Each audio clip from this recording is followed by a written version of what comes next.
Yeah, you better watch this channel. You better watch all the videos. You better watch every single one right here at Good Mike Work Commentaries. Do it. Do it now.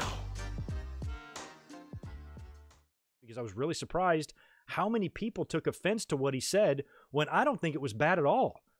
You can't expect somebody like him who went through the bullshit, because even the people that are complaining, oh, I wish you wouldn't say shit about WWE. What planet are you living on? You saw how he was handled. You saw how he got over, and then they put him in the dumbest angles with Lana, how they got mad at him for cutting his hair and announcing his engagement and making Lana marry Bobby Lashley, and Rusev jumping out of a cake and jobbing to Randy Orton in 5 seconds and doing all sorts of just stupid, keeping him off TV for months at a time, several different times, only to bring him back and do nothing with him again. It's incredibly frustrating. So how can you not expect him to come out and at least reference WWE? He doesn't have to cut a 15-minute promo on them, but he's going to have to say something. And what he said was not only not bad, it wasn't untrue. He talked about, he goes, for 10 years, I've been in the same house with the same glass ceiling, because that's what it has. There is a glass ceiling there. There absolutely is. There are some people in the company that will never, ever, ever have a chance to become a star, where it might not have been that way, 25 years ago. And he called them out for their glass ceiling and for their bullshit brass ring that Vince likes to talk about, which is completely BS. And he tells them to take the brass ring and stick it right up their ass. Miro is all elite, and that was pretty much it. It was maybe a minute-long promo. 30 seconds of it was WWE, and the other 30 seconds was, I'm all elite, I'm here, and he slammed the microphone down. He didn't go off on a rant. I was laughing at people who were saying he ranted. He didn't rant. He said one sentence of dialogue, maybe two. That's not a rant. And he said, and if he would have gone out there and just talked for 10 minutes about WWE, that's one thing. And I understand that some fans think that it can get overboard with certain wrestlers. I said that myself on this very podcast when the Brody Lee stuff was happening. When he first did the dinner segment and he yelled at the guy for sneezing, and he was clearly being a parody of Vince McMahon. Even when he was revealed as the Exalted One, and, he said, I've already been held down by one out-of-touch old man. Little things like that didn't bother me. What I didn't want them to do was to obsess on it, was to harp on it and make the Brody Lee character, the entire character, the underlining theme in the whole character being a parody of Vince McMahon. You don't want to do that. And they didn't. They stopped it. So, and same thing with Moxley. He said a few words, talked about WWE as well. Anybody that comes in and is a victim of that broken system, I don't blame them at all for saying something. And all these fans that like to say, oh, they're harping on it. No, they're not. They're not. Now, if Rusev comes out here every week and says this shit, that's one thing, but he's not. He might drop a little line. He might take a little pot shot in the middle of his promo. But to me, that's not bad. To me, that's not obsessive. Remember Cookiegate? They showed up at SmackDown with fucking cookies. They were obsessed with WWE. When you take it to that degree, that's dangerous for your company, and we saw what the result was with TNA. I don't see that same comparison here. And one of the biggest things that we hear, and one of the biggest bullshit narratives that's floating around right now online, is that AEW is only WWE rejects. AEW is only WWE cast-offs. A lot of these guys were not cast-offs. FTR wanted to leave for a whole year. Cody Rhodes wanted to leave. They offered him millions to stay. There's so many guys that left on their own, and there are other ones who were let go, a lot of primarily probably because of COVID. If COVID hadn't happened, they would probably still be holding Rusev hostage, even though he had also asked for his release from the company. So if you have value, you're not a WWE cast-off if you're somebody that can offer something. If you're just signing everybody like TNA used to do, that's one thing. But when you look at AEW's talent roster, they're not anywhere near the biggest offenders here. Look at this shit. So when they say the company is filled with nothing but WWE cast-offs, bullshit. Let's take a look at the list here. Here's AEW's roster. Here are the guys that I have written down that used to work for WWE. And some of these are iffy. Jon Moxley, Jake Hager, FTR, Chris Jericho, Matt Cardona, Dustin, and Cody. But Dustin and Cody are kind of arguable there because it's kind of a different situation with them. But Dustin and Cody, Miro, JR, Taz, Jake Roberts, Tully and Arn, again, not really. Tully and Arn spent a year there. Arn worked backstage for many years, but as the Brainbusters, they were there a year. They spent most of their time in the NWA. Brody Lee, Billy Gunn, Matt Hardy, Pac, Sean Spears, Justin Roberts, Earl Hebner, and Ty Conti. I might be missing one or two, but that is a small list. That is a small list when you compare it to some of the people on the roster that haven't worked for WWE, like the Young Bucks, Kenny Omega, Hangman Page, Jungle Boy, Luchasaurus, MJF, Wardlow, Lucha Brothers, Eddie Kingston, Darby Allin, Ricky Starks, Hikaru Shida, Nyla Rose, Sammy Guevara, Orange Cassidy, Best Friends, everyone else other than Brody Lee in the Dark Order, Brian Cage, Private Party, Britt Baker, Big Swole. That's a giant roster of non-WWE people.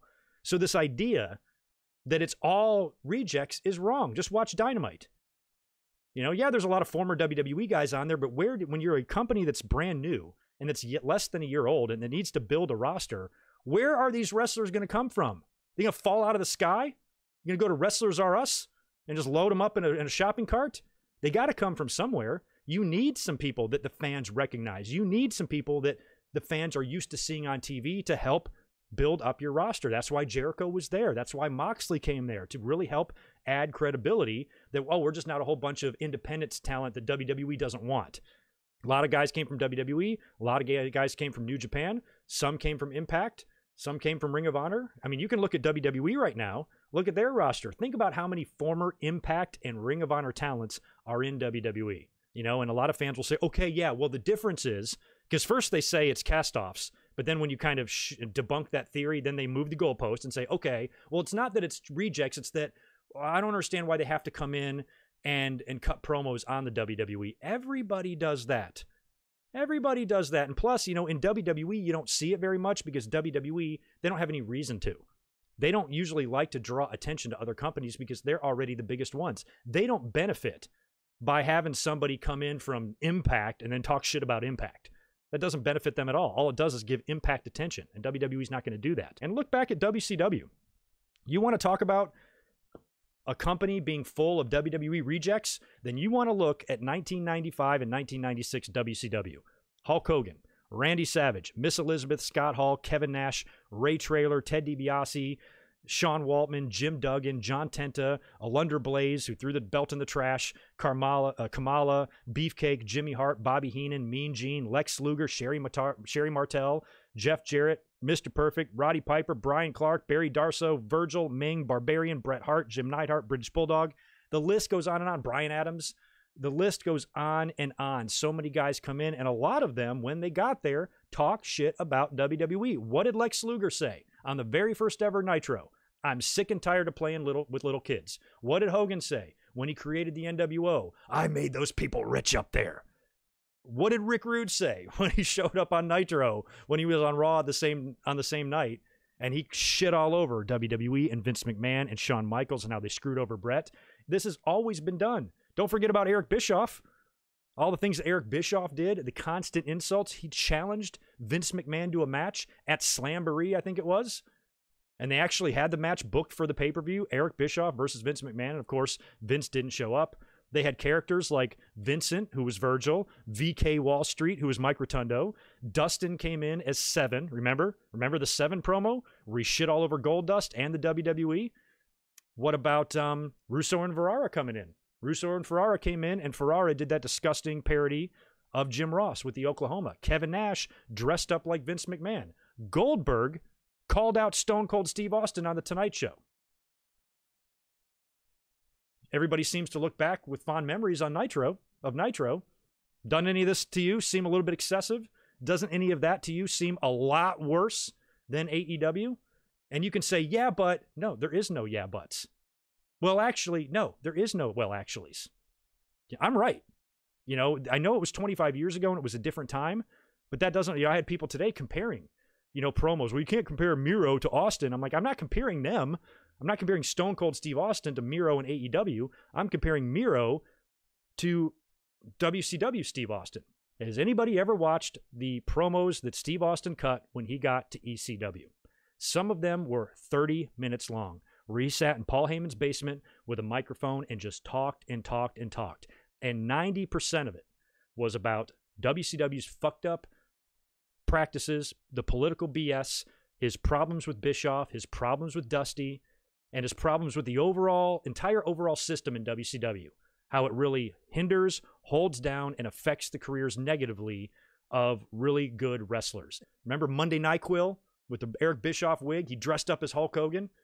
He even he cut the promo on the ladder where he was shitting on WCW and called woman a $5 prostitute or whatever, you know. And then he had the long drawn out promos where he was wearing like the camouflage hunting gear when he first kind of shaved his head, where he just talked for forever about Bischoff and specific things. He wasn't even talking about like in broad strokes or generalities. I mean, he's talking about specific examples, doing impressions of Dusty Rhodes.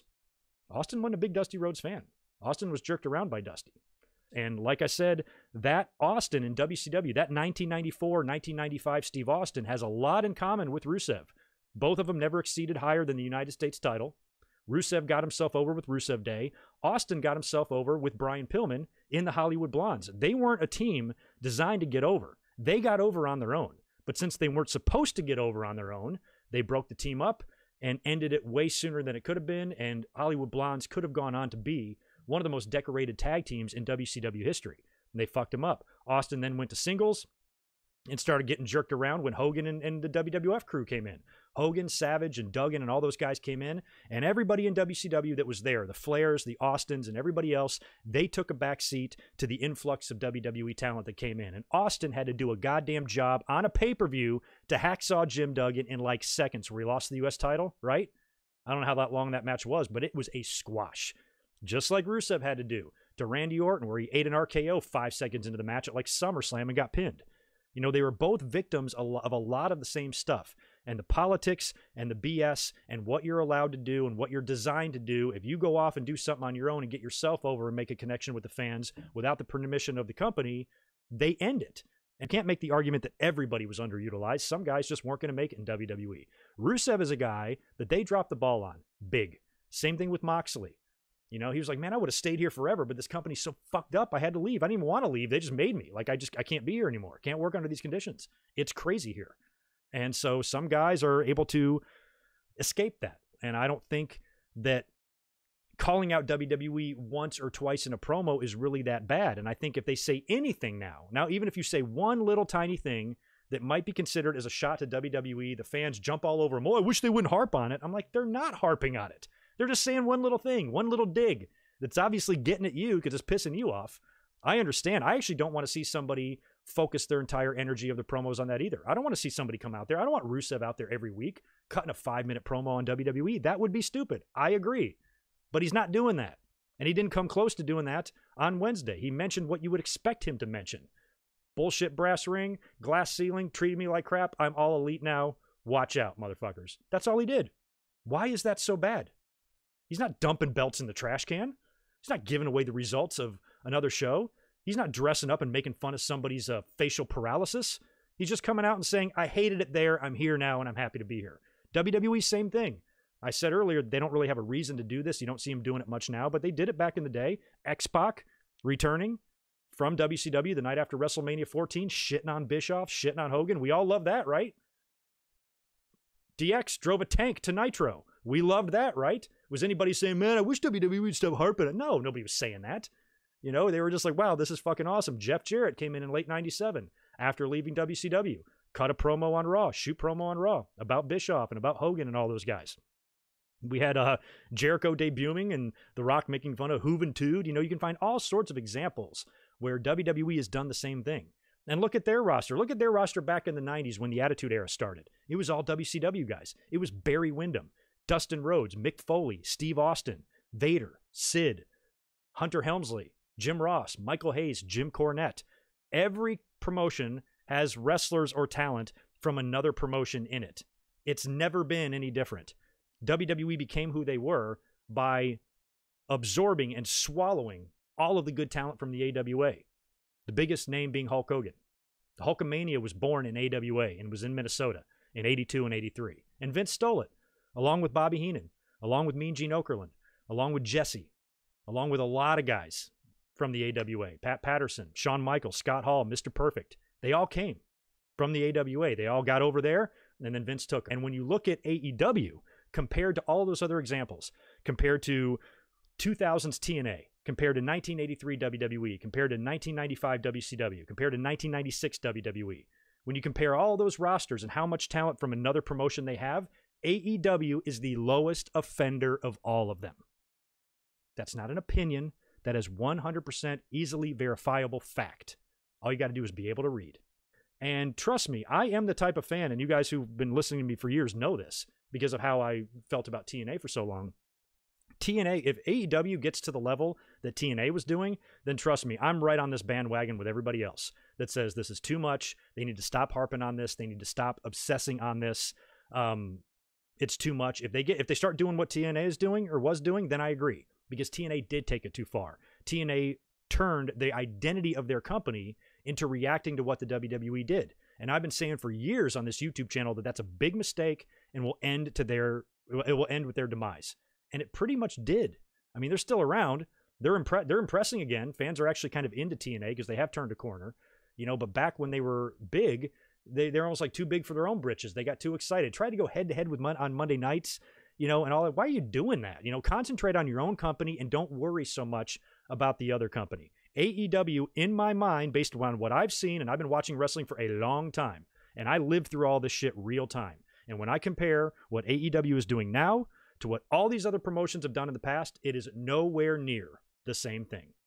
And I think it's a silly, hollow argument that people are using online to mask the true dislike that they have for AEW. They don't want to admit it because they know they'll look like a shitty wrestling fan for it. You have a giant population of fans out there that want to see AEW fail. Why? So they can say, I told you so to their fans? What kind of life is that? You know, like what kind of social life do you fucking have that you would actually have that mentality? You know, a company that's full of a lot of great wrestlers, even if you're a critic of AEW, I'm sure there's some people there that you like and some people there that you would like to see have a job. And we've all been so fed up with WWE and what they've been shoveling to us for the past 10 years. Why would you not want an alternative company? Why would Jim Cornette not want another company out there to provide some competition and maybe add some flavor and some spice to the wrestling business? Give WWE something to worry about, keep them on their toes, and WWE in turn will, you know, force AEW to continue to get better as well. That's just what competition is about. That's what, you know, the wrestling fans benefit. And I know it's been 20 years, it's been 19 years since over 19 years since WCW was bought out. I know it's a long time ago, but I remember the Monday Night Wars well and how fun it was to have that competition. And I don't see any downside to having it again. So this particular argument and these particular debates, I think, are silly because none of them are true. And I just laid out the reasons why for you. And of course, it never fails. Like today on Twitter, it's always been, yeah, but. I'm like, no, yeah, but. Your yeah, but doesn't have an argument. Just take the L, you know, on this one, because it's not accurate. That argument that it's all former WWE stars and all they do is talk about WWE is 1,000,000% wrong. Any idiot with 2 eyes and 2 ears can see and hear that. Anyway, that's my 2 cents on the whole argument that's just so repeated. And I see that too. A lot of people just repeat what they hear. You can't be 19 years old and tell me that AEW is filled with WWE rejects. You have no clue. You don't have the first clue about the history of the business or the history of wrestling or all the other things we've seen prior to this. And like I said, I can be on the side of saying I don't want to see it too much. I can certainly understand that when it becomes too much, then it's too much. And maybe this is too much for fans. Maybe some of them are fed up and think that AEW is calling out WWE too much. Me personally, I don't think that. I don't have that opinion. I think it's fine. I don't think it's overdone. I think they should be careful not to overdo it, but I don't think it's overdone yet, especially after everything I just laid out there that WCW used to do and ECW used to do and TNA used to do and all of that. So